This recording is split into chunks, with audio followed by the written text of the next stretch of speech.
So this is all that is important.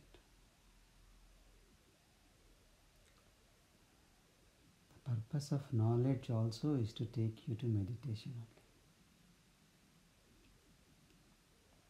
Can you hear?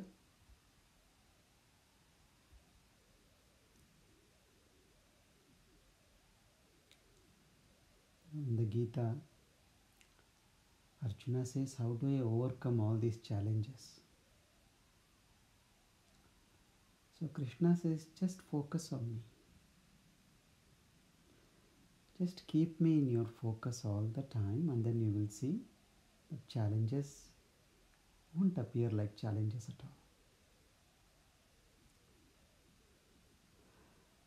Now when Krishna says keep your focus on me, does not mean a picture or image of Krishna. When he says me, he is referring to the self, which is untouched by the challenges. Then he says, Arjuna, if keeping your focus on me is difficult, engage in rituals that are directed towards me. Once again, in the superficial level, you can think this as you doing your pujas, you putting your garland, all these things. What he actually means, what is it that takes you towards yourself, all your sadhana? And he says, better than mechanical rituals is action with awareness. So when you do your sadhana, are you doing it mechanically while in the mind you are doing your shopping list and you are breathing soham, soham? That is mechanical. So put your awareness, which is better than a mechanical ritual. Better than action with awareness is action with no expectation of the result of the action, with no attachment to the fruit of action. I'm doing it, that is it. I'm enjoying doing what I am doing. What I get out of it, where it takes me, that is none of my business. And then highest, better than that is getting immersed in meditation. Because in meditation, there is no distance between you and me. You become one with me. And when you become one with me, all my knowledge will also become yours. So you can use knowledge and get into meditation, which is a tougher, longer route. Or you can meditate and get all the knowledge complete, which is the easier way.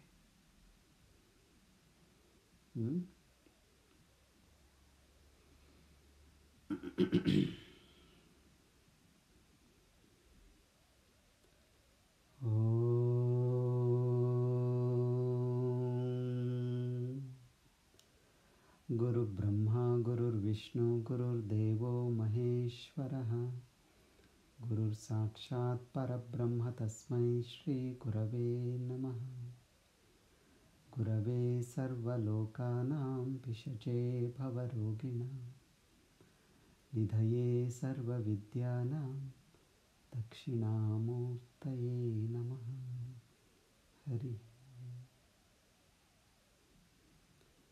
Om Bhadram Karne Vishrunuyaama Devaha Bhadram Pashyemakshabhiryajatraha Sthirairangaihi Stuštuvagam Sastanubihi Yashema Devahitam Yadayuhu Swasti na Indro Vruddhashravaha Swasti na Pusha Vishvavedaha Swasti Nastarksho Arishtanemihi Swasti no Bruhaspatirtadhatu. Om Shanti Shanti.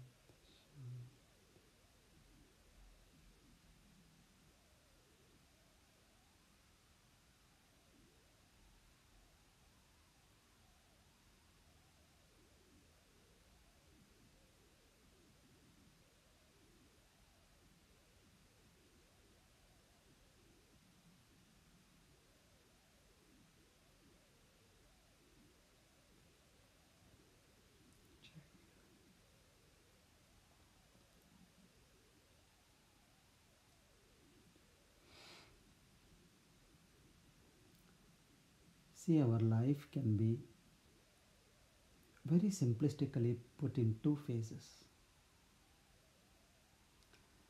A phase when you are awake and a phase when you are asleep. If you learn to manage the phase when you are awake effectively, your asleep phase will manage itself. You don't have to manage it. But if you don't manage your awake state well, then you will have to manage your asleep state as well. Individuals only differ in the way they manage their wakeful state. When you sleep, everybody is the same anyway.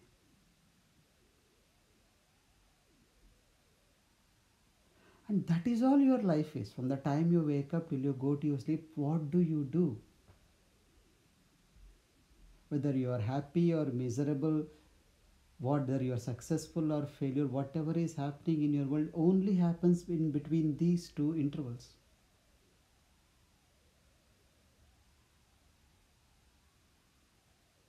Are you getting what I am saying? So you manage 65% of your life, 35% you don't have to manage. And in this wakeful state,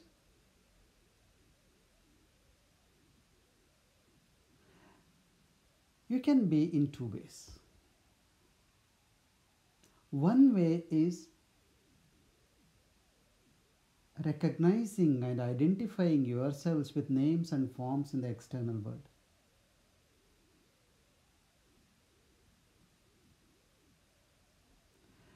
When you seek to be associated with names and forms in the external world, that realm of existence of you is called Jiva.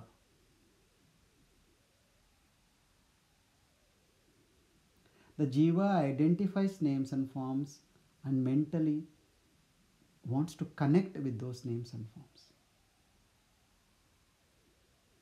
No, your association or your bond with another human being or any name and form is only in your mind. Now think about this. This is a very deep statement. This association with name and form which you have is only in your mind. It may be even with your closest buddy, with your husband, your wife, or your child as well. That relation, that bond is only in your mind. If it was not only in your mind, you should have had that even when you are asleep. It does not remain when you are asleep.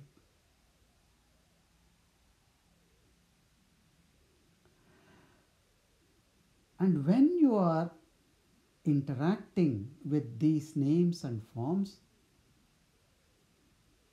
there is a desire to prove yourself, to connect yourself.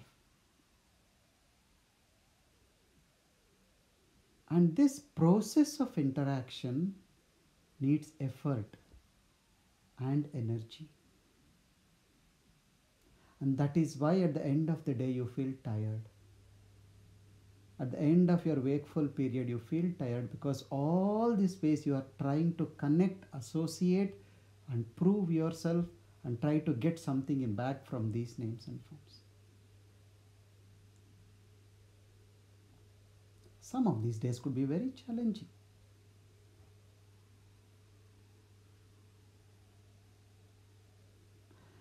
And this life in the realm of name and form in the outer world, which you want to get connected to, is called samsara.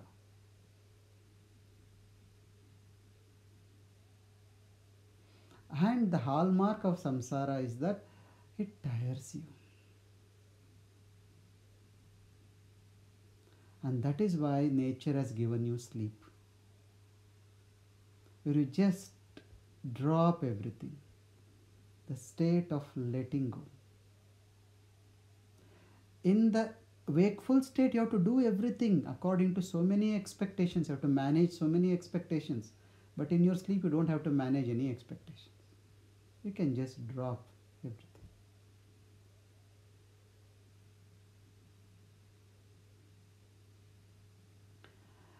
you're only able to let go when you understand these different states of consciousness, the wakeful state, the dream state, the deep sleep state, and the fourth state.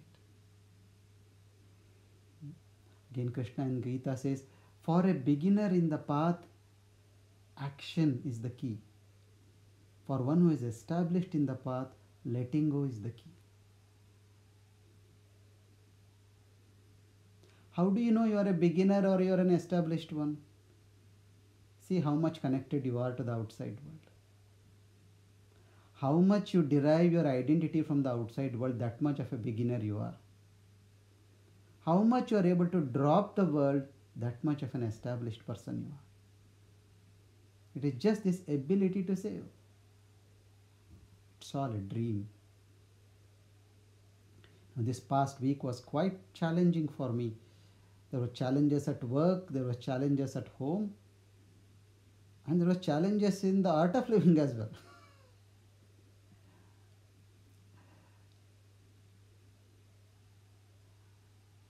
So you can look at them and bring the knowledge and say, yes, if these challenges had come to me in my dream, what would I have done?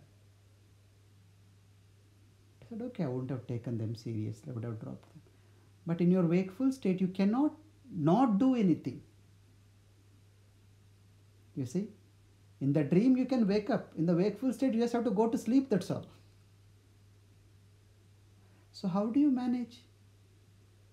The first thing is this awareness that this is just a projection. This is a dream-like state will make you not take them very seriously. So you won't get into, I will teach you a lesson. This is not the way it is. I want to prove you. All this will drop off. The second thing is act with awareness. As Krishna said, engage with awareness, knowing very well that the impact of this is not going to last long. It is something changing, and don't hold on to it. And then act, not giving too much importance to the result of your action. By doing all this, what happens? You will just do it as a play. You won't get too much bothered, too much flustered. You take the path of least resistance. You do what you have to do and then let go. If you don't let go, then you expect something from the other side as well. And when that does not happen the way you want it, then all this drama starts. That is again you have gone into samsara, because you have given too much importance to the external happenings. And that is Maya. When you get stuck with what is happening outside and you don't even realize you are stuck there. So this state of Jiva is engulfed in Maya, lives in the realm of samsara and feels tired and discontented. There is another realm which is able to drop the external world and connect to your own self. And that realm is called Ishvara. And in this realm, you don't have to manage expectation, you don't have to spend energy, you rejuvenate. That is what happens in deep sleep. In the deep sleep state, you don't manage anything, you drop everything, you don't get tired, but you feel fresh. Have you ever heard somebody said, I had a good sleep, but I feel so tired? It's not possible. This is your experience. Yeah? And in the deep sleep state, you don't relate to any name and forms. You are not there to prove anything or disprove anything. You are just withdrawn from the world and being to yourself. Also know, remember what I said, all your attachment to the outer world is only in your mind. That mind is also quietened in deep sleep. So what do you experience is called bliss. What you experience when you are in the Jiva state is absence of bliss. If we say suffering, people may take it in a wrong sense. Oh, I'm not suffering. Okay, take it as absence of, you are not blissful either. So it is the absence of bliss and the presence of bliss. And you definitely feel that bliss when you have a good sleep, don't you? You have a nice sleep and you feel, it was so nice. I felt so good. And meditation is a state where you start off from the Jiva state and then move on to the Ishvara state, skillfully and consciously. And that is why even there you don't get tired. You might be very tired when you sit for meditation, but in 15-20 minutes you are different. Why? You have moved on from the name and forms to the formless and the nameless. So the question you need to ask yourself is, what is real? That which uplifts you or that which brings you down? And why is my attraction towards that which brings me down all the time? And why do I have to put an effort to get into the realm that rests me? This is what we need to think. This is the awakening of Viveka when you know this.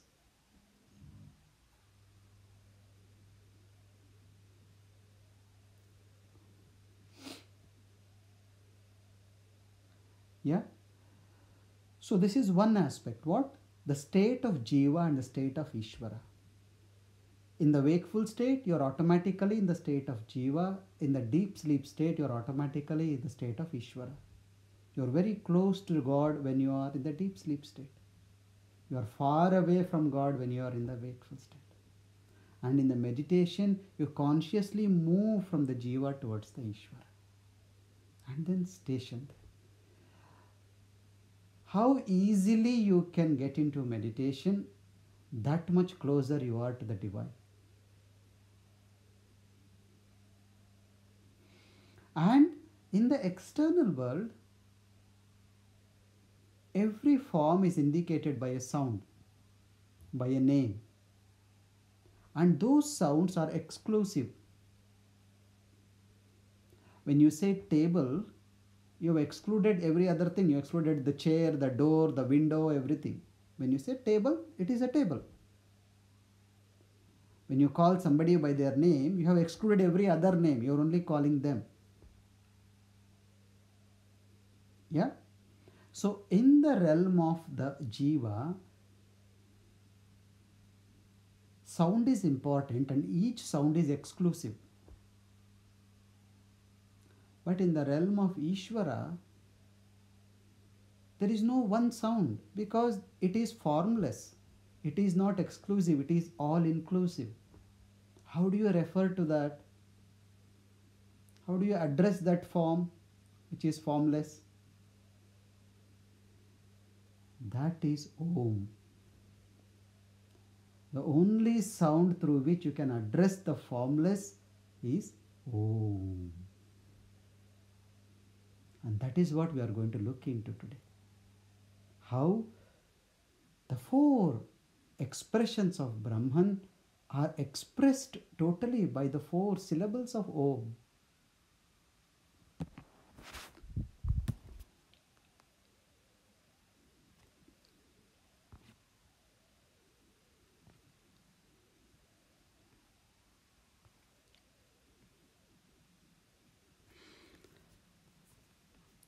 But before that, we will once again go back to this very special shloka which described what is Atman. Na antah prajnam, na bahish prajnam, na ubhayota prajnam, na prajnana ganam, na prajnam, na aprajnam. It is not the consciousness which is going out or coming in or moving in both directions, which means not the wakeful or the dream state. Na prajnana ghanam, not the consolidated consciousness of deep sleep.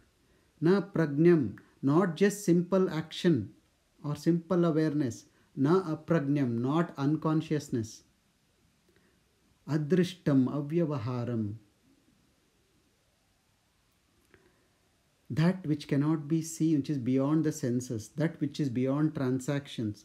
Agrahyam, that which cannot be grasped. Alakshanam, that which does not have attributes. Achintyam, that which is beyond thoughts. Avyapadeshyam, that which cannot be described. Ekatma pratyaya saram, the I amness. You know, when you say the self is Satchidananda, bliss, consciousness, then you again try to imagine it as some object. No, he's negating all that. No, no, no, don't go that way. Then you miss it again. An object can be grasped by the senses. The self is the grasper. So you can't grasp it from the senses. You can transact with the objects which you relate through your senses, but you cannot transact with the source of the perception. You can see everything with your eyes, but you can't see your eyes. But without the eyes, you can't see anything. Are you getting what I am saying? Without the self, nothing is possible, but you can't see the self. If somebody says, can you show me God? I will listen to God, seen God. The question itself is very immature. It is not something which can be seen or felt or touched or explainable. It is through which you see, hear, feel everything. Without that, none of the other faculties exist. But it cannot be brought into the realm of the faculties. It is just that I amness. Prapanchopashamam shantam shivam advaitam chaturtam manyate sa atma sa vigneya. You need to know this. If you don't know this, you will struggle in the realm of suffering. You will never know what bliss is. So we move on. Soyam atma adyaksharam onkaro adimatram pada matra amatrascha pada akara ukara makara iti. This Atma which we described so far in the realm of sound is Om. The Om has two aspects. As a sound, it is Om. As syllables, it has two parts. The syllable and the non-syllable. Matra, amatra. The sound and the soundless sound, or the sound and the silence.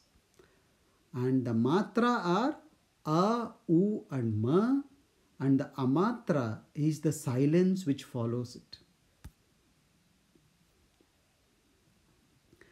Jagritasthano Vaishvanara akaraha pratamah matra aptar adimatmavad vapnoti havai sarvan kaman adischa bhavati ya evam veda. Now he starts associating each one to the each state of consciousness. Then it says Jagrita sthana Vaishvanara akaraha. The wakeful state which we call Vishwa or Vaishvanara is A. Pratamah matra. The first syllable of any language is A. Have you noticed it? Whether you say A, B, C, D, whether you say I, E, A is the beginning. When a child starts learning language, the first sound it comes through is A. Abba, Amma, Appa, all start with A only. Only from A it moves on. So it's called Adi Matra, the first syllable, the Mula syllable, the first syllable. It represents the Jagrita wakeful state, because the wakeful state is the first state which you really become familiar with. Isn't it? Still we don't know much about the dream state. We don't know much about the deep sleep, but we think we know a lot about the wakeful state. The first state you come into contact with, the first state which you think you know better, is the first syllable of sound, which is A.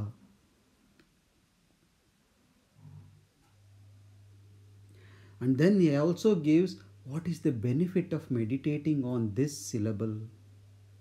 He says, one who becomes established in the A part of the mantra, Havai sarvan kaman adischa bhavati. All his desires will get fulfilled and he stands tall among beings. He becomes very successful in the world. represents the wakeful state. To be successful in the world, you need skills. And when you meditate on the you will develop those skills which help you to understand the happenings in the wakeful world and then become successful. To become successful in the wakeful state, you need skills. And these skills come through to the and with these skills, what happens? You become, all your desires get fulfilled, and then you become very successful. You stand tall among the beings around. Ya evam Veda, know this and meditate upon this. And also know this is the first state, or the state through which you experience the other states. You understand the other states. So the beginning of your understanding is related to the beginning of the sound. So represents the wakeful state. Swapnasthana taijasa ukaro dvitiya matra utkarshat ubhayatvad utkarshati havai gnana santati samanascha bhavati nasya brahmavit kule bhavati ya evam Veda. The dream state is the ukara. U is the dream state. Taijasa is the, or Hiranyagarbha, the dream state. Dvitiya matra, the second syllable of Om. Utkarshat ubhayatvad utkarshati. This syllable is sandwiched between the first and the last. It comes after the first. Because it comes after the first, it is superior to the first. See, in a meeting, when does the chief guest arrive?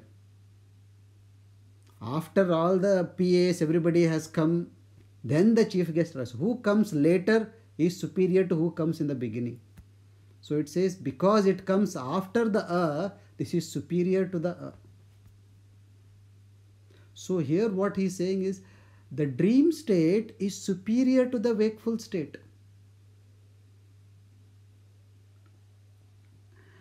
And one who meditates on this sound, on the ukara, havai gnana santati, he gets the knowledge of the self. He is more closer to the knowledge of the self, because he has escaped from the clutches of the wakeful state and is now getting established in the dream state. Because when you understand the dream state, you have also understood the wakeful state. It is nothing but the dream state slightly more glorified. A glorified dream state is your wakeful state.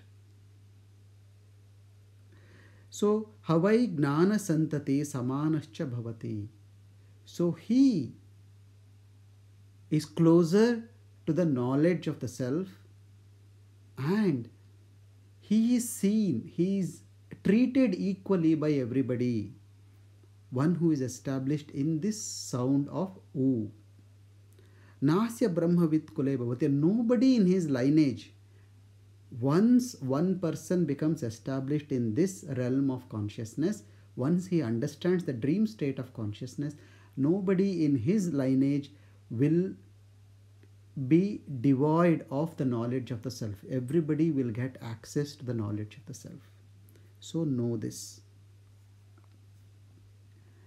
Sushuptasthana pragno makarah tritiya matraha mitera piterva minoti hava idam sarvam api itischa bhavati ya evam Veda.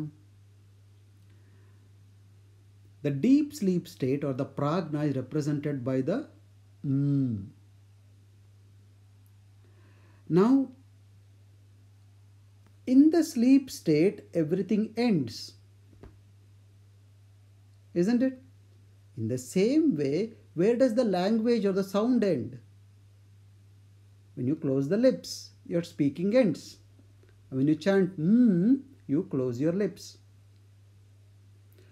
Have you observed this? When you say everything is open. The sound is just coming. The air is just gushing out. You don't use your tongue. You don't use your lips or teeth or palate. The sound just comes out, everything opens up. That is the beginning. When you chant everything closes. Your stomach contracts, your chest shrinks, your vocal cords come closer. You can feel the contraction in your throat and your lips come together. So everything closes in sleep state, and just like everything closes when you chant so the kara represents the deep sleep state. And he gives another simile. Like in the dream state has a measure of everything. You remember even now I think in some of the provision stores they use this cylindrical measuring cup, like which was very commonly used in all the villages and earlier in the shops. They would pour everything, they would take the rice in that and then pour onto the measuring scale. That cylinder which they use, like in Kannada they used to call seru. I don't know what they call in other languages. It's a measuring cylinder. They dip it in the rice or something and then they pour it, isn't it? They pour it into the bag. So what happens? The rice first gets into the measuring jar and then gets out of it as well. So it disappears into the jar and appears out of it. In the same way, your world disappears into the sleep state and comes out of the sleep state. So he says the one who contemplates on this phase of consciousness or the makara, mumkara, will have a measure of everything in the world. He can measure everything, means he can understand the depth of everything in the world.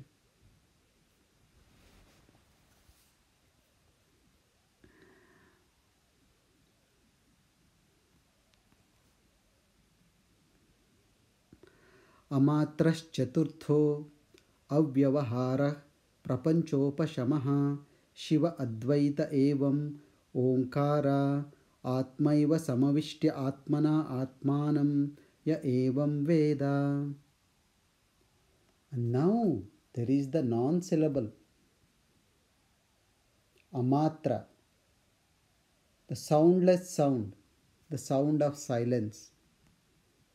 This represents the Chaturtha or the Turiya or the fourth state of existence. Avyavahara, this is something which is non-transactional. Prapanchopashamaha, it is here your world disappears, where the Jiva starts becoming Ishvara, where the world goes far away. It's like, you're sitting in a plane and the plane takes off.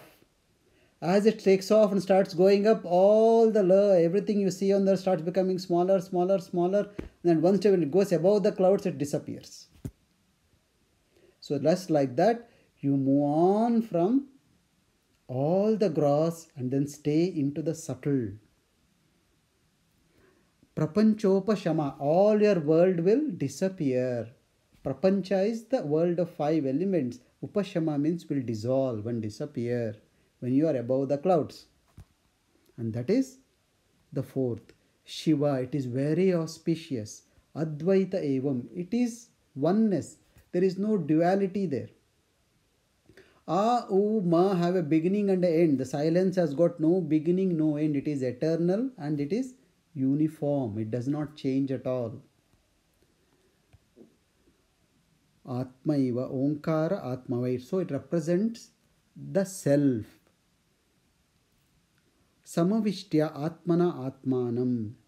One who contemplates and realizes the depth of this silence, he disappears from the outer world and dissolves in the self, thereby losing all his individual identity. This happens in meditation, isn't it?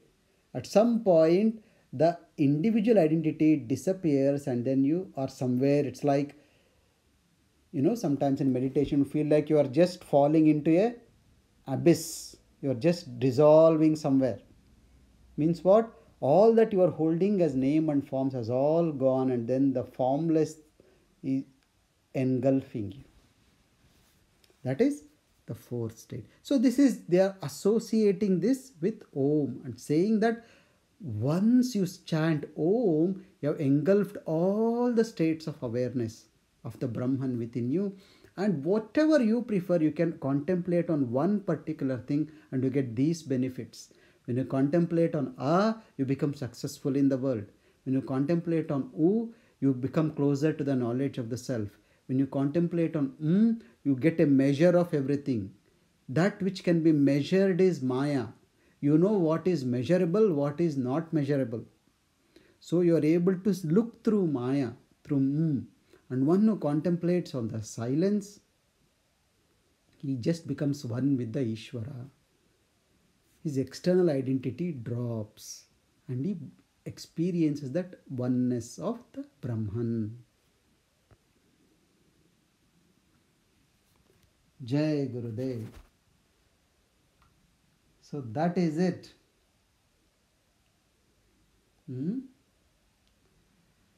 So how did we start? It started by saying Om is everything. Om includes that which is in the past, present and future, and anything that is beyond this is also within Om. So it was a bit of a mystery when they made this statement. Now how clearly they have explained the whole mystery. And then they said, I am Atma Brahma. This Brahman is everything and you are that Brahman. And then this Brahman expresses itself in 4 states. The wakeful state where the Brahman is moving outwards. The dream state where the consciousness is moving inwards. And in both these states there is not much difference. It's a projection with more faculties awake. It is a projection with only a few faculties awake. But in both them, mind is very strong and active. And that is why your wakeful and the dream world are all mind dependent. They are all actually in the mind only. They are not outside. They are inside the mind. And you see them outside because the mind is projecting it to you through the senses. And then you have the deep sleep state when the mind sleeps and the world disappears. And that is blissful. That is non-dual. That is energizing. And then you have the 4th state which cannot be described, but it is the abode of peace, joy and bliss. And then each one of them is related to a different syllables of Om, the sound and the soundless sound. And the soundless sound is the source of the sound, and the soundless sound is the only true thing because it is a non-dependent reality. It is unchanging, whereas the sound is changing.